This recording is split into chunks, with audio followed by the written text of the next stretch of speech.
Hello mister Raju બોલો છો? જી, હું જાણી શકું છું કોણ બોલે છે? સર, હું XYZ કંપનીના HR ડિપાર્ટમેન્ટથી વાત કરી રહ્યો છું. તમારી એપ્લિકેશનના આધાર પર અમારી કંપનીમાં તમને મેનેજરની પોસ્ટ માટે પસંદ કર્યા છે. અરે વાહ, આના માટે તમારો ખૂબ ખૂબ આભાર. તમને તમારી ક્વોલિફિકેશનના કારણે આ નોકરી મળી છે. ધન્યવાદ. હવે આગળ આના માટે શું કરવાનું રહેશે? કંઈ નહીં, તમારે ઓફિસના લેપટોપ માટે સિક્યોરિટી ડિપોઝિટ તરીકે વન ટાઈમ રજિસ્ટ્રેશન ફી 5,000 રૂપિયા ભરવાના રહેશે. આ વર્ક ફ્રોમ હોમ જોબ છે, એટલે અમે લેપટોપ કુરિયરથી મોકલી આપશું.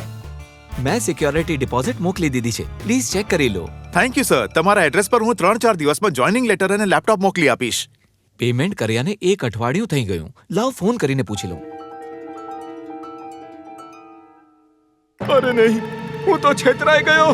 નોકરીની લાલચમાં મેં અજાણ્યા વ્યક્તિ પર કેમ ભરોસો કર્યો? સતર્ક રહો. નકલી જોબ ઓફર્સથી બચતા રહો. શું કરવું? કોઈ પણ રીતે પૈસા આપતા પહેલા કંપની કે રિક્રુટમેન્ટ એજન્સીની પ્રામાણિકતાની તપાસ કરો. સાધારણ રીતે રિક્રુટમેન્ટ એજન્સી ઉમેદવારો પાસેથી નોકરી અપાવવા માટે કોઈ શુલ્ક નથી લેતી. ઘટનાનો રિપોર્ટ તમારા નજીકના સાયબર ક્રાઇમ પોલીસ સ્ટેશન અને national cyber crime reporting portal cybercrime.gov.in પર કરો. શું ના કરવું? નોકરીના નામ પર કોઈને પણ પૈસા ન આપો. એક વૈધ કંપની નોકરીના પ્રસ્તાવ માટે લાયક ઉમેદવાર પાસેથી કોઈ પ્રકારના પૈસા નથી લેતી.